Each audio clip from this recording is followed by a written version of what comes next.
Essa sua experiência, você acabou transformando a base da SoulMe ou como é que foi? Porque você começou até com crise de depressão e quanto tudo isso Acho que foi foi o inclinado contrário, né? Pelos tempos aí que você falou.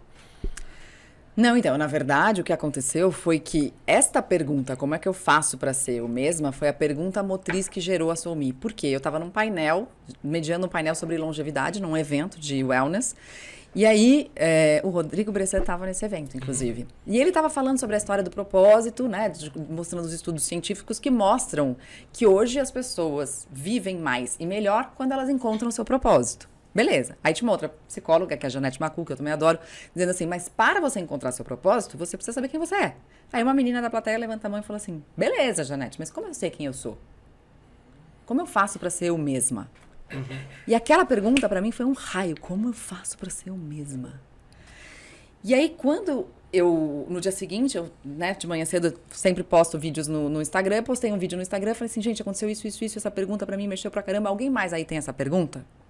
Se você tiver essa pergunta, manda seus e-mails para mim aqui.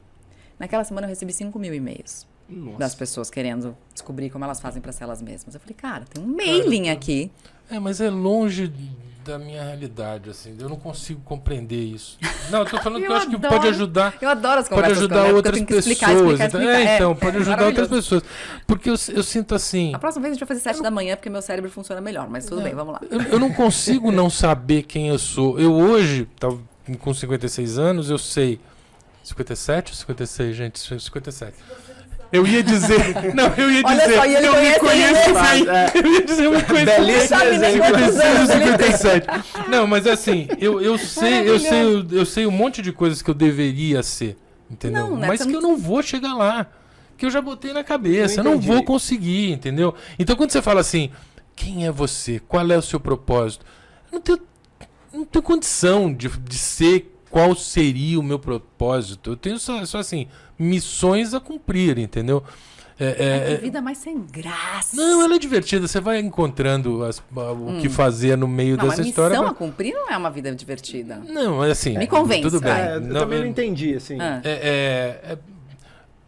Eu acho que, assim, quando você tem uma vida profissional, você tem uma vida familiar, você tem muita gente que interage com você e muita gente que depende de você também. Então, por exemplo, quando você tem um monte de gente que você precisa pagar o salário, porque você é o dono dessa empresa, você tem as missões com todo mundo ali, entendeu? Não é tão simples quanto ser só você. Claro! E aí é difícil você falar assim, sabe o que eu sou? Eu sou um aventureiro, um viajante. Eu quero levar minha vida viajando. Não dá. Não dá porque você acha. Eu falei pro Bressan aqui, eu falei um negócio pra ele assim. Eu adoraria poder ter um burnout. Não dá tempo de ter um burnout, entendeu? Eu sei que é uma maldade isso que eu tô falando. Quando você tem. Você tá bem nos comentários hoje. Não, mas eu acho que é legal fazer esses comentários, cara. Eu acho que é legal fazer esses comentários porque eu tenho certeza que tem... destruído na internet. Tem um monte de gente... Não, eu não ligo de ser destruído. Tem um monte de gente que pensa igual entende o que a Mariana está dizendo e vai atrás disso, mas eu acho que também tem um monte de gente que fala assim, cara, eu não consigo fazer. Então o que eu estou pedindo, no fundo, é que você fale assim, quais são os caminhos? Eu vou te dar um exemplo de uma reunião que eu participei hoje, que foi, assim, para mim, sensacional, que também tem a ver com aquela primeira história que eu contei da depressão que tinha que sangrar. Eu fiz uma reunião hoje com um grupo de pessoas que montaram uma startup e para ajudar médicos a terem uma vida melhor. Né? Porque os médicos estão absolutamente destruídos.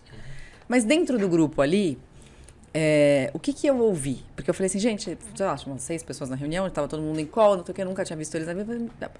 Se apresentem aí pra mim. E eles começaram a contar as histórias deles. E eles nem sabiam das histórias deles, né? Uns dos outros, assim. E falaram, cara, mas eu também sei isso em comum. Então, assim, por exemplo, um falou assim, putz, meu sonho era jogar basquete. Eu jogava basquete desde criança, tipo, o momento mais feliz da minha vida era na quadra de basquete, mas aí, putz, meu pai olhou pra mim e falou assim, cara, não, você não vai ser jogadora de basquete, né? Você faz aí uma faculdade. E aí eu fui fazer medicina, porque meu pai já era médico, eu fui fazer medicina, e aí eu me resgatei, foi a palavra que ele usou, eu me resgatei na medicina do esporte. Eu resgatei a minha vida fazendo medicina do esporte porque eu queria resgatar aquilo que eu gostava. Então, assim, existe um cerne de algo dentro de cada um de nós. Uma semente que está ali e que eu plenamente acredito que a gente nasceu para fazer aquilo. E muitas pessoas vão se distanciando disso ao longo da vida. Assim como elas se distanciam da personalidade que elas nasceram, da essência que elas são.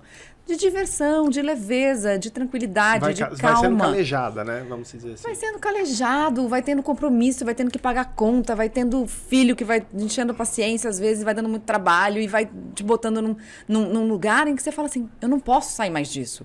E você vai construindo a sua própria prisão. A gente vai construindo a nossa própria prisão. E, na verdade, o que a gente tem que trabalhar é para desconstruir os aprisionamentos internos. Primeiro porque passa pela minha autorização. Eu posso ser essa pessoa? Eu posso dar uma gargalhada sem me preocupar com nada. Eu posso dançar na frente de todo mundo do jeito que eu quiser. Tá todo mundo vendo, eu não tô nem aí. Posso fazer isso? Né? Ou não? O que me aprisiona nesse lugar? Então, primeiro tem um aprisionamento interno, que a gente é muito cruel com a gente. E depois tem todos os aprisionamentos. Olha que louca a Mariana lá na balada dançando e tal, não sei o quê, né? Daquele jeito, né? Não sabe que as pessoas podem ficar olhando, né? Tem o julgamento dos outros.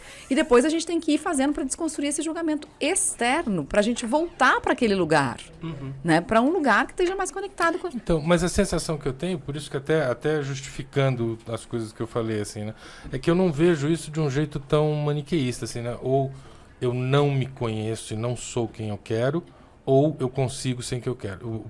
No meu caso especificamente, eu acho que tem uma zona aí de transição, assim que eu falei, bom, eu não consigo ser esse cara, não dá para ser esse cara, porque eu tenho um monte de compromissos, um monte de gente que depende desse eu que eu sou, né? Tá. Mas esse eu que eu sou pode ser um desastre também, entendeu? Pode ser muito ruim, muito negativo.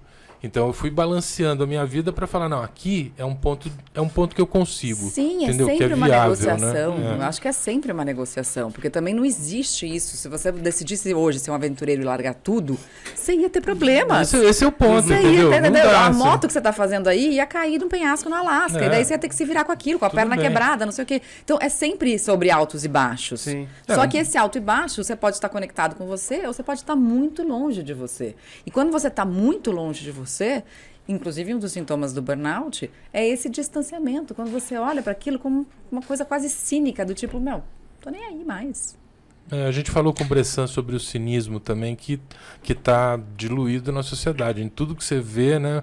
Por exemplo, meu grupo de WhatsApp com os velhos lá, que são todos velhos como eu, né? Que são todos escritores ali, tem um comentário divertido. São quase todos os comentários são cínicos, né? Tratam do assunto com cinismo. A gente mesmo já falou lá entre a gente. É meio natural, a gente pode né? falar de outra coisa que você adora, que é assim, como as energias se conectam, né?